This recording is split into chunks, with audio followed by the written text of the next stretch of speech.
What's up, guys? Chris Hayre with you on a new episode of Chargers Weekly, off-season edition. Whether you're listening on YouTube or Apple Podcasts, Spotify, appreciate you guys being here. We're going to have a draft analyst on every Thursday leading up to the 2021 NFL Draft. Here with me now, friend of the pod, Luke Easterling. I think we've done this like 3 years in a row, Luke. Luke, NFL Draft Wire, USA Today, Bucks Wire. It's been a busy few weeks for you, my friend. It has, Chris, man. It's good to be with you again. And what a run, right? We've got, going back to Tom Brady in March, and things got busy there for a little while. And obviously the regular season was quite a roller coaster, but man, what a playoff run to be able to cover. Obviously a very strange season, so nobody really covered it like we normally do. But it was surreal, man, especially the fact that it happened here in Tampa at Raymond James Stadium. I tweeted a few days ago that like at least once a day I just laugh uncontrollably because it doesn't make sense. None of it still, like, it doesn't hit, man. It doesn't land. It was a wild ride, and it was pretty busy, but man, that like I said to you off the air, that's why we do this is to be able to have a chance to cover something like that. And it was a wild ride. I loved it. No question, man. The team was 7-5, hits the bye, doesn't lose, wins the Super Bowl in Tampa. The boat party was wild. Were you anywhere near that? No. Okay. No, I was happily at home watching and laughing with my children at all of the interesting events that took place out on the Hillsborough River. I was a safe distance away and enjoyed it safely from my desk. There you go. Well, hey, man, we have a lot of draft stuff to get to, but I want to just kick off things, unfortunately, on a somber note. The NFL family, we lost Vincent Jackson. Sudden loss, and it directly affects the Chargers and the Bucks, who you covered, and I know you covered Vincent. If you want, I would love to get your thoughts on just who Vincent was, the man. I know the impact that he made on that Tampa community. Yeah, man. And I wrote about this immediately after the news because obviously it's, Vincent's a couple years older than I am, man. And we're seeing it all too often, in general in life and in the media ranks. We've had so many people that we've lost. It gets tiring, right? It gets, it's so upsetting to continue to see people struggling and to continue to deal with loss like this. But in terms of Vincent as a person, as a player, I go back to when he signed with Tampa Bay. He signed a really big deal in free agency. This was not really a team that was used to making those kinds of moves, right? They were, in free agency in particular, were particularly, not willing to be big spenders. And they spent a lot of money that offseason. And Vincent was really the crown jewel of that free agent class, right? And there are far more free agent busts than there are guys that live up to those big contracts, right? And Vincent was the rare exception. He signed, I think, a 5-year, $55 million deal, and this is back in, I think, 2012, right? So that's still a pretty big deal for a wide receiver back then. And he was as advertised, man. He came in right away, and he only played here for 5 seasons, but he's number 4 on the team's all-time receiving yards list after 5 seasons. So, on the field as a player, he lived up to that contract and he lived up to that expectation, which again is really, really rare for free agents once they get to that big payday. And then I'll take it into the locker room as a leader, as a veteran presence in that locker room. I think about the fact that in 2014, after Vincent had been here for a couple years, the Bucks drafted Mike Evans. He at number 7 overall. He was Jason Light's first draft pick.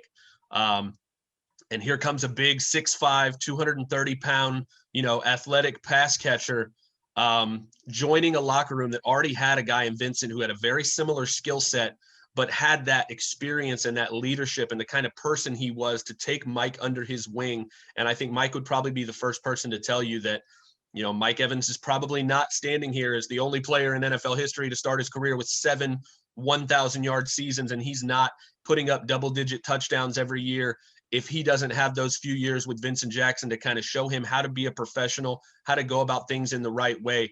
It was just an incredible mentor for Mike in particular to have. And he obviously had that kind of impact on everybody in that locker room. So on the field, he was as advertised. In the locker room as a leader, he was the same way. And I think as impressive as those two things are, the fact that he was more impressive in the Tampa Bay community, it says so much about who he is as a person, and you know, his foundation. He was so very, as a military kid himself, he invested himself so deeply into the military community here. There's so many military families here with MacDill Air Force Base here in Tampa. And he reached out to them, man. He did so many wonderful things for the military families here in particular, and just never stopped giving. And it was just so important to him, to the point where when he retired in 2016, he stayed here. He owned a couple of restaurants here, and stayed invested in this community after he was done playing. And that just speaks to how he embraced this Tampa Bay area. And again, on every level, as a person, as a player, as a teammate, as a leader, you know, it's a big loss. It's a big loss in every way for this community and for the Bucs family, for the NFL family. And obviously our hearts and our prayers go to his family and to everybody who loved Vincent, of which I am one, man. It's a hard loss. Like you said, too many of them that we've had already. But yeah, man, it's just tough. He was a great person. He was a great player, and it's a tough loss. Let's transition into the draft. Obviously, this is a weird year. What is it going to be like for you putting these mock drafts together, trying to put these player evaluations together in such an unconventional way, with no NFL combine, with really lack of tape with some of these guys? It has to be a little bit of a challenge for yourself.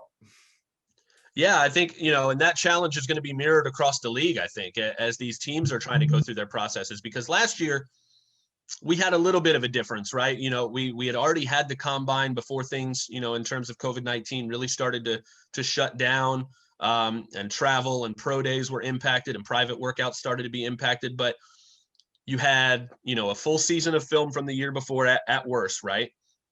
And you had those combine measurements, which again, you know, we can blow those out of proportion in a certain way, but it also, you know, there's a baseline level of importance to those things as well, where you're able to measure particularly small school guys and big school guys to see athletically if they're kind of on the same plane, right? That's what allows some of those small school guys. Obviously, there's things like the Senior Bowl and those all-star games where they can kind of prove it on the field, but it helps to have a baseline comparison for how athletic, how fast, how well guys can change direction and jump and those sorts of things. So they are helpful to a point. It's a tool, obviously. It's not the whole package in terms of your evaluation. But when you slowly start to remove, you know, this part of the evaluation and that part of the evaluation, it does make it much more challenging. So, you know, I think it will be a bigger deal that these guys, you know, some of these guys don't have as much film, especially some of those smaller school guys who didn't play at all, didn't have a season, and maybe now they're trying to decide between having a spring season or staying healthy for the draft. And there's some interesting decisions that might happen there, but it's going to be a weird one, man. Last year I thought was weird already. This is going to be even more challenging, not just for analysts and people in the media, but I think for teams as well, because again, you're not going to have those baseline measurements the same way. Obviously, I think the NFL is going to be very supportive in terms of streamlining the pro day workout process to make those as close to like mini combines as they can, I think. Yeah. But between that and, like you said, some of these guys who won't have had film since 2019, whether because you opted out or because your conference didn't play, there's so many ways in which for everybody involved in this process, it's definitely going to be a challenge. And I think that could impact the results we see on draft weekend in terms of where people are expected to go and where they do and don't. And also the long-term results as to how right or wrong a team was based on a guy because they just didn't have as much information as they're used to having. I go back to last year. Obviously, Justin Herbert had the film, right? You know, he was in Oregon for 4 years, but he checked all those off-season boxes, right? The Senior Bowl, he dazzled. Went to the combine, dazzled. Pro day, same thing. Interview process. I think that with guys that may not have the tape that Justin had, and obviously, you know, people were split on Justin before the draft, and we'll get into that, but I think that this is a critical part that you may see talent that's first round talent drop to the second or third round just because of these events. I feel like that we're missing out on in this offseason that sometimes pushes a guy up to the second or the first round. Yeah, absolutely. And I think that's why, probably, it's the Senior Bowl in a particular way was very important to a lot of those guys, because to still have that event, at least, especially for those small school guys, because we see it every year at the Senior Bowl. It's not necessarily every year that you get a quarterback like Carson Wentz, obviously, who goes in there and wows to the point where he ends up being the number 2 overall pick. But every year we feel like we see a few guys that go in there and prove, hey, I know I blocked it Wisconsin Whitewater last year, but I can handle anybody from Alabama or Ohio State or Clemson that you can throw at me. And that's such an important thing to see in real life. Like I said, you can take all the measurements and all the, the data that you want, but can you get the job done when the pads go on is really the most important thing. So I completely agree with you, man. I think it's going to challenge the franchises who don't have a good system in place for evaluating and trusting their philosophy, trusting their process for evaluating things. If you have questions about your team's ability to do that, now is going to be the year where those are going to get exposed more than any other year. So let's go back to Justin Herbert, Kenneth Murray. Where did you have those guys going into the 2020 draft? And how surprised were you by specifically Justin's success going in week 2, putting up the numbers he did? And, if we're redrafting today, Mr. Herbert may be number 1 overall. Yeah, I literally was just having that thought this morning, man. I was thinking about how a redraft would look, and I think it would be a really hard decision for Cincinnati at number 1. And I think a very easy decision for Washington at number 2, because whoever Cincinnati takes in that redraft, whether it's Joe Burrow or Justin Herbert, I think the other one goes to Washington. And that's obviously Chase Young was Defensive Rookie of the Year, incredible pass rusher, even at a premium position, an elite player already in this league. But the quarterback position, man, is just too important. And I think if Justin Herbert doesn't go number 1 to Cincinnati in a redraft, he definitely goes number 2 at worst to Washington, because obviously, they still need a quarterback, and that's been proven. So I think when I look at my evaluations of those guys, I had Herbert as a top 10 pick. I had Kenneth Murray as a top 20 pick in that draft. So I loved the fact that the Chargers were bold and went up and got him, because I loved he had it all, man. The athleticism, the physicality, he can run, he can hit, but really just speaking to some of his teammates and understanding the type of leader he was, the type of person, the type of young man that you were getting in that locker room.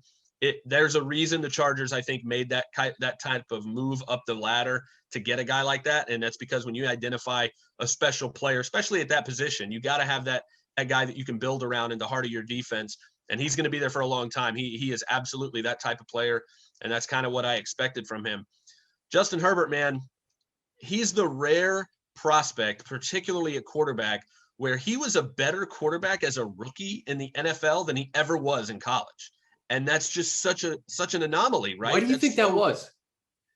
I mean, I don't know enough about the nuts and bolts of what Oregon asked him to do, but if I'm just looking at it straight up, I think the Chargers gave him more freedom. I think the Chargers were more willing to push him and say, what can you do, as opposed to making him work within the framework of a scheme that was, and we see this at every level of football, man. We see, college coaches, pro coaches who are more in love with their playbook than they are with the talent on their team. Yeah. And I think that, again, I'm not trying to call anybody out at Oregon. I'm calling out what I see sometimes in that, players over plays, man. You have got to understand, when you have lightning in a bottle, especially at quarterback, when you have a guy who's 6'6", 230 pounds, can run the way he can as an athlete and can make the kind of throws he can, there is no box, no bottle in the world that you should be putting that guy in. You should be pushing every corner of what that player is capable of. And I feel like what we saw last year, whether you want to argue with it or not, the proof is in the results. And I feel like I don't think anybody would argue with the fact that Justin Herbert exceeded expectations, and in doing so proved that when you give him the ability and the, if you give him a bigger pond to work in, he's going to grow to that size. And I think that's what he did, man. He was a better quarterback, like I said, in his first year in the NFL than he was as a seasoned veteran senior quarterback, even winning the Rose Bowl at Oregon. And that's just so rare, especially at that position. It's something too where I look at Burrow and, the weapons that he had at LSU, same with Tua. And then you place Herbert in a system where you said it. I think that they gave him the freedom to be Justin Herbert, but Keenan Allen, Mike Williams, Hunter Henry, Austin Eckler, although he got hurt. But he was also finding guys that were undrafted free agents, Tyron Johnson and Jalen Guyton. So that aspect of it, to me, was just fascinating to watch how he elevated the play of not only the Pro Bowl guys, but also the guys on the roster that were essentially those were his guys in training camp, because, Tyrod was taking all the first team reps in camp. So he's playing with some of these, third and fourth string wide receivers. And all of a sudden you put them in the lineup and those guys are balling. So it was so much fun to watch. And I love what you said, because I think Brandon Staley said the same thing in his introductory press conference about, hey, we're going to make the system Justin, whatever Justin is comfortable with. So I think that they have a nice foundation to work with what Coach Lynn and Shane Steichen and Pep Hamilton did in 2020. But I'm excited to see this kind of progress into 2021. And a lot of people would argue that in the draft, offensive line going to be a big deal for the Chargers, whether that's a first round pick or, I'll talk to you about the depth in this draft, free agency, another possibility. But at number 13 overall, I saw your 2-round mock, Christian Darrisaw, Virginia Tech. That's one of many O-line prospects I've seen mocked to the Chargers at number 13 overall. Maybe we could start with Christian, and then just your overall thoughts on the offensive line class this year, because the Chargers, if they do go in that direction, it seems like there could be a few options there at 13. Yeah, I think this class matches up really well with where the Chargers are in the draft order, and also the overall depth and their ability to play with the value and know that in the second round, the third round, they're probably still going to have some pretty quality options, whether that's a tackle or alongside the interior. So at 13, I think that's a great spot for a guy like Darrisaw, right? I think that, maybe even Rashawn Slater from Northwestern, who I have ranked ahead of him, you know how much this is about, team fit and player fit and scheme. And, we saw it last year with the offensive tackle class last year, right? We had 4 offensive tackles at the top of the board that if you rearrange them in any order, it would make sense, right? You had 4 guys that could make a strong case to be the top one off the board. And I think we saw how much that was true, because the Bucs took the 4th guy off that list, Tristan Wirfs. He ended up being the best one as a rookie. So you can get that type of player if you know your system and you know the guy you want, right? So Darrisaw, I think, would be a great fit there. I think he's a plug and play left tackle from day one. He's big, he's strong, he's athletic. He can do everything that you ask that guy to do in the modern NFL. And again, to be able to get a guy like that at 13, because you're going to have 3 or 4 quarterbacks in the top 10 pushing all those guys down the board. I wouldn't be surprised to see only a tackle or 2 in the top 10, top 12. And that's what you want to see. And that's, getting back to Justin Herbert, when you have that guy, everything else is easier in so many ways. And one of those things is on draft weekend, you don't have to go get that guy. And everybody who needs one is moving up ahead of you to go get them.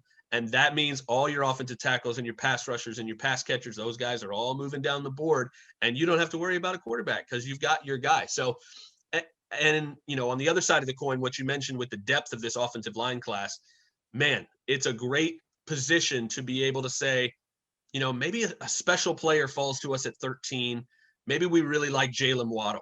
Maybe we want a speed wide receiver who can take the top off the defense and continue to push Justin Herbert and say, hey, we're going to give you a guy that you can't overthrow, right? Let's just give you some more toys to play with here. You can make that pick because you are confident when your pick comes back around in the second round, you're going to have Alex Leatherwood from Alabama. You're going to have Dylan Radins from North Dakota State. You're going to have Liam Eichenberg from Notre Dame. You're going to have 3, 4, 5 offensive tackles that they can't all go in the first round. There's probably 7 or 8 guys that could, in a vacuum, if you grade them, might have a first round grade, but they can't all go there. Teams need other positions. We're not going to see 9 or 10 offensive tackles out of 32 picks. It's not going to happen. So if you're sitting there almost halfway through the second round, one of those guys is going to fall to you. It's going to happen. And if you have your heart set on a guy, maybe you flip a day 3 pick to move up, a couple of picks to get the guy you want. And we've seen, obviously, they made that kind of move last year to get back into the first round to get the guy they wanted at a specific position. So it's a great year to have a quarterback already, and it's a great year to need offensive linemen and be able and willing to let the board come to you, because I think there's going to be some great options both in the first and second round, depending on how things fall. Chargers have that flexibility too. You have 9 picks, so you could flip a pick, move up, or you could just stack picks and stack players here. And this is the type of draft where I said, listen, you have 9 picks. There's going to be some talent that could potentially fall into those second and third rounds. You did the 2-round mock, Ife Melifonwu from Syracuse, a cornerback. Now, if let's just say you flip it for the sake of this conversation, and Caleb Farley's there at 13, or Patrick Surtain. I don't know if both those guys would be available at number 13, but it's refreshing, I think, from a Chargers perspective, to know that the depth is strong in the offensive line that would give you that flexibility to potentially get a guy like Waddle or to get a top flight corner to pair with Derwin James in this new Brandon Staley defense. Yeah, that's exactly what I mean, man, is that you do not have to get pegged into that position because of the depth. And that's not something you really want to do anyway, right? You never want to say, I have to get an offensive tackle at 13, or, it didn't work out. That's how you end up reaching for guys. You never draft a second round grade over a first round grade, right? You never want to take a player who you have graded below that level just because you don't need that position, because obviously injuries, you just never know what's going to happen once they actually start playing. And you never want to pass up quality talent for a guy that you don't think is as good, even if you need that position. And again, that's what free agency is for. The philosophy, I think, of most successful franchises is do everything you can to fill your biggest needs in free agency, to give yourself as much flexibility in the draft as possible, so you don't feel like you're hemmed into those specific positions, even if it's just finding economic veterans in the second and third wave of free agency that you could feel comfortable. Hey, this could be an improvement for us at this position. It's not a long-term solution. It's not a blue chip talent, but we feel comfortable about him. If we have to start him for next year, that's a more economical option. And we feel like we don't have to reach for a tackle at 13. If the guy we like's not there, we can take a guy at a different position and still feel comfortable about the value. That's how free agency and the draft have to work together. And that's how you build a strong, successful franchise, I think. It was announced today. I think the floor of the salary cap is 180 million. So, we do these mock draft exercises, but there's going to be some surprise releases here over the next several weeks. And depending on what happens in free agency, your board could change it maybe a little bit. I know that, you want to draft the best player available, but like you said, if you can address some of these issues that you have on your football team in free agency, it may give you that flexibility to maybe take a swing that you typically wouldn't. Yeah. And that's one of my, I guess, pet peeves is the best way to put it. But like when you're interacting with fans on social media and readers, when they're reading mock drafts, and one of my least favorite retorts is, X or Y will never happen. That there's no way so-and-so player is going to go to so-and-so team. Well, we'll see. It's February. You can't really say that. I feel pretty confident in saying Trevor Lawrence is not going to be a Buccaneer. That's, 99% confident there. There are very few of those every year, right? Because we've seen players fall. We've seen teams jump up and make a bold trade. Nobody thought the Chiefs were going to trade up for Patrick Mahomes in that draft. They had Alex Smith. They had just paid him. None of that makes sense, right? But it happens because we never know. So anytime anybody says there's no way or never, I caution them, because those are famous last words, man. You never know who's going to fall. You never know. Ask Laramie Tunsil, how things can change so quickly for the wildest reasons, right? You never, ever know. And that's why, again, mock drafts, I think, are so fun to me. And, one of the reasons people will be like, oh, what's the point of a mock draft in December or January? Because it's fun. To talk about what would the Chargers look like with Christian Darrisaw and whoever else they get in the second round. How would they fit? And what would the team look like if they did this? It's just fun, man. It's fun to talk about how these guys fit, where they could be, what happens if he doesn't get there, what happens if we trade up. It's football. It's a game. We're all here to have a good time. So, I think as long as we don't take ourselves too seriously here, we can have a really good time. And that's really what it comes down to for me, is talking about all of those chaotic possibilities, all of those different scenarios that are all very likely as much as they are unlikely. You just never know. And that's why it's fun to kind of talk about them and debate them. It's fun, and it also allows you to educate yourself on the prospects along the way, because how many iterations, Luke, are you going to have your mock draft leading up to April, right? There's going to be different guys in different slots. You're going to do your research, and the fan is going to be able to say, okay, cool. I know a little bit more about Christian Darrisaw or Rashawn Slater or Caleb Farley. So don't take it too serious. It's a fun exercise, and you learn along the way. So, Luke, I always love doing this with you, man. I kept you a little long. What do you have going on over the next couple of months, and where can people find your work? Oh man, it's my pleasure. We've got we're really starting to ramp things up at DraftWire now. We're going to be rolling out our scouting reports on as many of the top prospects as we can get through. I've been doing a mock draft a week since September because again, it's just fun to do. Somebody tweeted at me a couple of months ago, and they were like, I was Googling to see last year's January mock drafts to see how stupid they are, and I found one from Luke Easterling where all 7 of the top 7 picks were exactly right. And there was one side of me that was like, nice job, buddy. And then I was like, wait, that means I got worse between January and April. I don't know how to feel about this. just pin that to the top of your I'm just gonna stick. I guess it should have taught me that whatever I did last month, I should have just stuck with and just, just kept going. But no, you can find us at draftwire.usatoday.com for all of our draft stuff. I'm at Luke Easterling on Twitter. We're at the DraftWire on Twitter.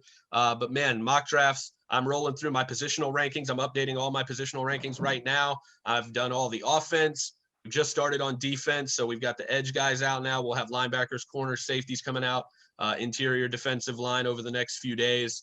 And just, again, rolling through it, getting to know as much as we can about these prospects so we can let the fans know as much as we can about the guys that are going to be playing for their teams and making a big impact. Look how many rookies: Justin Herbert, Tristan Wirfs, I mentioned earlier, Justin Jefferson, so many rookies, guys like James Robinson, guys that aren't even on the radar can make an instant impact at a moment's notice. So that's why we try to go deep with this stuff, man. We try to find as much as we can and present that information to the fans so they can look back and say, hey, I know a little something about that guy. I can't recommend Luke's work enough, man. Thank you so much for joining us. And thanks to you guys for listening. Be sure to download and subscribe on the Chargers Podcast Network. Wherever you listen to podcasts, have a great weekend. And until next time, I'm Chris Hayre.